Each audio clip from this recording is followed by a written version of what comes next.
June 2026, Gilgit-Baltistan, Pakistan. Pakistan's meteorological department had just issued a flood warning for the valleys leading straight to K2 base camp. The price of a permit to attempt the summit, $3,500. This was not a quiet season on a forgotten mountain. It was not a normal year for the guiding companies now selling full support packages up its slopes. And it was not a coincidence that climbers who had spent years dreaming only of Everest were suddenly looking west, toward a peak most of them had always considered too dangerous to attempt. K2 has always been the mountain serious climbers whisper about, harder than Everest, less forgiving, and for decades, priced and regulated just enough to keep the crowds away. Every assumption going into 2026 was that K2 would stay exactly that way. That assumption was about to be tested. But somewhere between a permit office in Islamabad and a flood alert in Skardu, the pieces of a very different kind of season began sliding into place. The part I find most extraordinary about this story is that no single decision caused it. It was a chain reaction, one small shift stacking on another until the whole picture changed. This is the season change K2 forever. Welcome to Tourist Tragedies. To understand why any of this matters, you have to understand what K2 actually demands from the people who attempt it. Climbers call it the Savage Mountain, and the nickname is not for effect. Unlike Everest, where the final push follows a long, well-worn ridge, K2 forces every climber above 8,000 meters to pass beneath the Great Serac, a wall of glacial ice roughly the height of a 20-story building hanging directly over the route. They pass beneath it once going up. They pass beneath it again coming down, exhausted, moving slower, with far less margin for error. Above that sits the Bottleneck, a narrow, exposed couloir that funnels every climber, every rope, and every oxygen bottle through the same few hundred meters of mountain. There is no alternate path around it, and no way to spread the traffic out. For most of its climbing history, K2 stayed a mountain for specialists, not because anyone banned beginners, but because its price, its difficulty, and its reputation quietly did the filtering instead. I have always thought of K2 as the mountain that punished ambition honestly. In 2026, that honesty was about to be tested in a way it never had before. So, who exactly was lining up to test it? Start with the climbers chasing what mountaineers call the 14 by 8,000 list, the 14 mountains on Earth above 8,000 meters. A list only a few hundred people have ever completed. For many of them, K2 is the hardest name left to cross off, and a serious attempt means years of training, tens of thousands of dollars in permits, gear, and logistics, and months away from partners and children who have learned uneasily to live with the risk. Then there are the guiding companies, many of them now offering full support packages with bottled oxygen, fixed ropes, satellite weather forecasting, and high camp infrastructure that simply did not exist on this mountain a decade ago. Their entire business model depends on getting paying clients to the summit and home again, season after season, on a peak that has never guaranteed either outcome. Add the high-altitude porters, mostly local Pakistani climbers who fix the ropes, break trail, and carry the loads that make everyone else's summit possible, often for a fraction of what their clients pay for the privilege.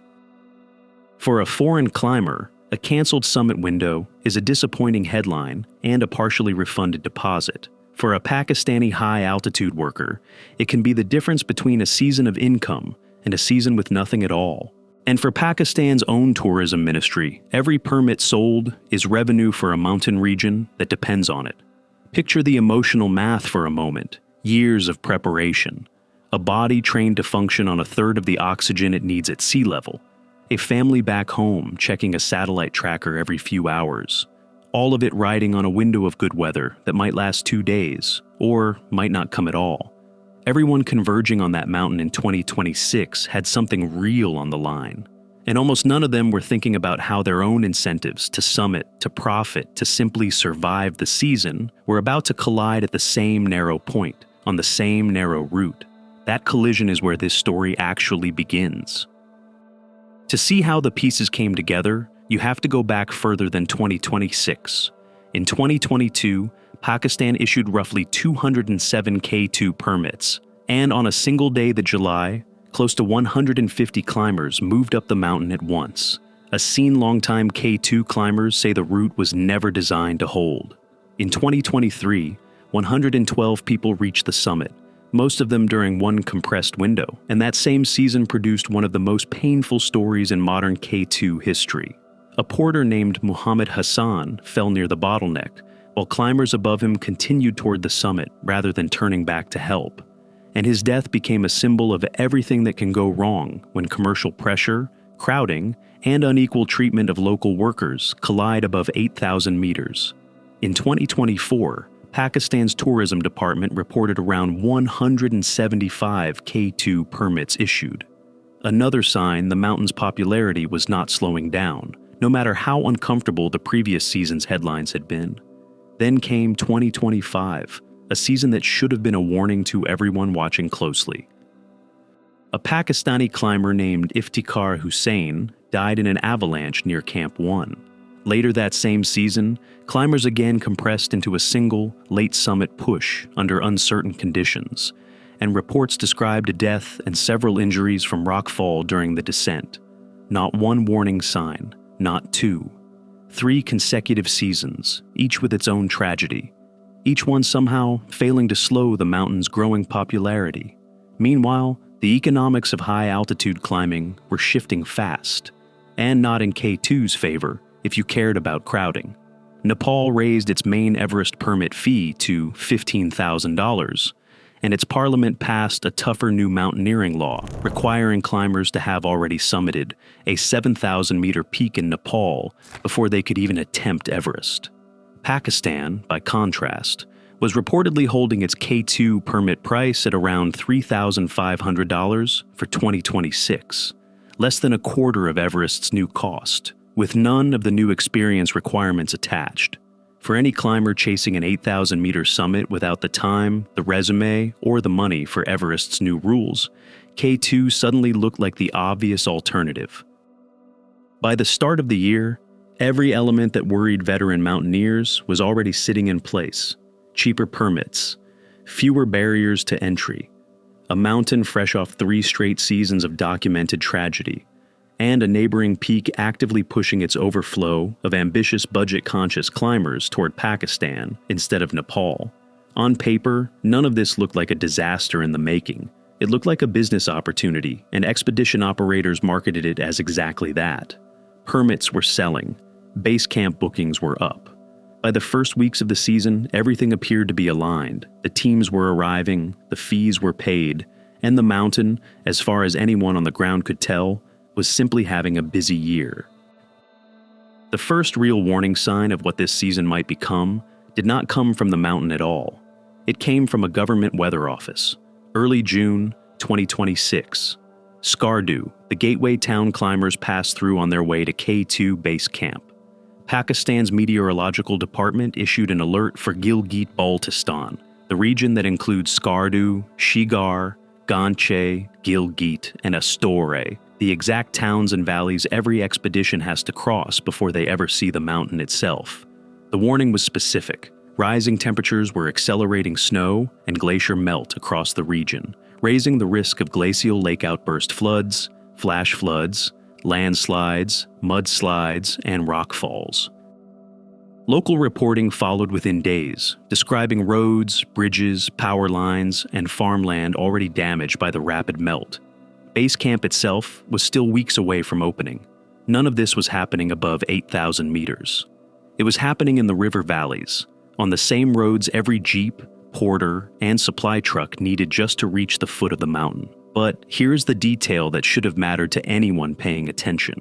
Climbers and guides who have spent years on K2 will tell you the mountain and its approach are one connected system, not 2 separate stories. A hotter approach season does not stay quietly in the valleys below. It changes the snowpack higher up. It changes when the route can safely be fixed. It changes how much margin teams have left by the time the real summit window finally opens. So, how does a flood warning in a farming valley end up mattering above 8,000 meters at the one place on the mountain where there is no room left for error? It starts with something as simple and as easy to underestimate as heat. To understand what that heat actually does, you need to understand what a glacial lake outburst flood, or GLOF, really is. Picture a lake formed behind a natural dam of ice and loose rock at the edge of a glacier. As temperatures climb, the glacier feeding that lake melts faster than usual. The water level rises, and eventually the icy dam holding it back can fail all at once, sending a wall of water, mud, and rock crashing down the valley below, with almost no warning. It is less like a flood and more like a natural dam bursting. That same heat does something just as dangerous much higher on the mountain, in a completely different way.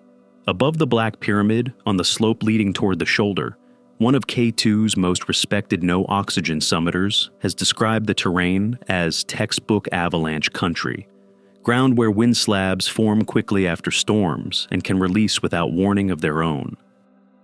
Under normal conditions, experienced teams read the terrain carefully and time their movements around it, waiting out the slope until it settles.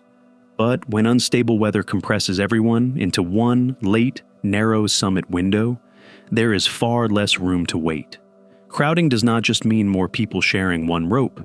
It means less time to be cautious, less ability for any single team to turn around without losing its spot in the line, and less flexibility to let the mountain settle before pushing through its most exposed sections. That is the actual mechanism connecting a flood warning in a farming valley to a life or death decision 2.5 miles higher up. Heat above and pressure below, meeting in the same narrow stretch of rock and ice. So, picture how this could actually play out.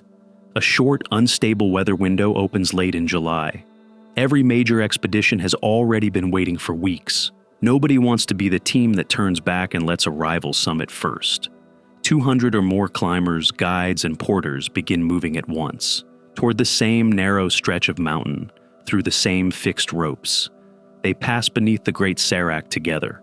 They funnel through the Bottleneck together, shoulder to shoulder, bottle to bottle. Ropes get fixed under pressure, in a hurry, with no time for a second attempt. If the weather holds for exactly the hours everyone needs, this becomes a triumphant story, more summits than any season before it. If it does not hold, if a slope releases, if a rope fails, or a climber runs out of oxygen at the worst possible moment, the story becomes something else entirely.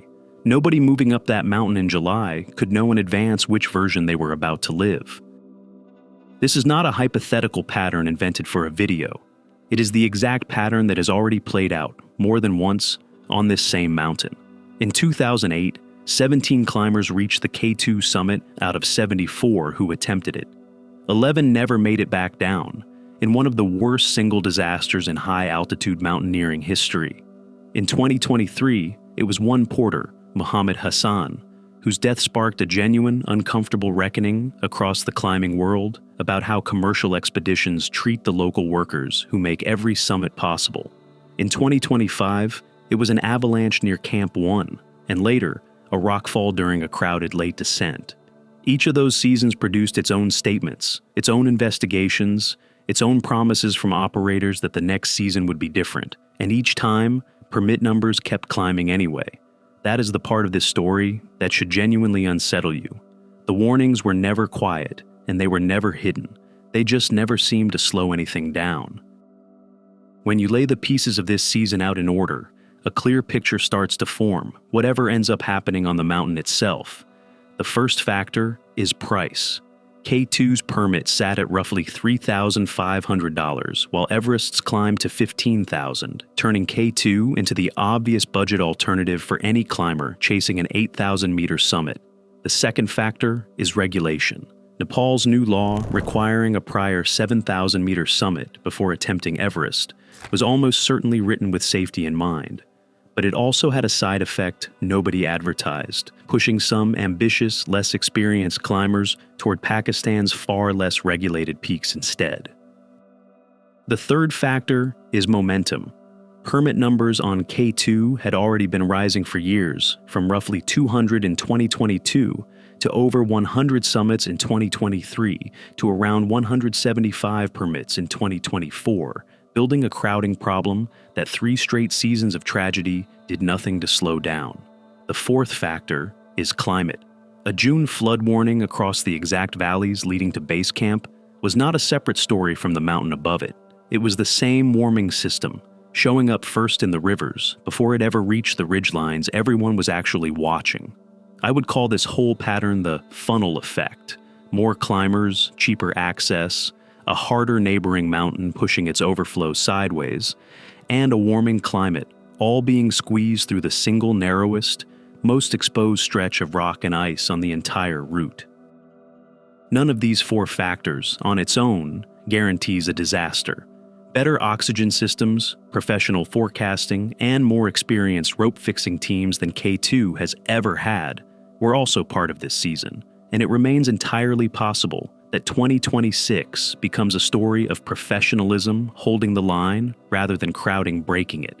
But when you stack cheap access, regulatory overflow, 3 years of rising crowds, and a warming climate on top of a route that only allows one way up and one way down, you do not need a single catastrophic mistake to create a genuinely dangerous season. You only need all four factors to hold at the same time, in the same narrow window. If 2026 does turn out to be the season that changes K2 for good, it will not be because of one avalanche, one bad decision, or one unlucky afternoon. It will be because a cheaper permit, a stricter neighbor, 3 years of rising crowds, and a warming climate all lined up in the same narrow window, on the one mountain on Earth that offers almost no margin for that kind of coincidence. Do you think Pakistan should follow Nepal's lead and add stricter experience requirements before someone is allowed to attempt Case 2? Or do you think that would just punish ordinary climbers for a problem the industry itself created? Let me know in the comments. I read every single one.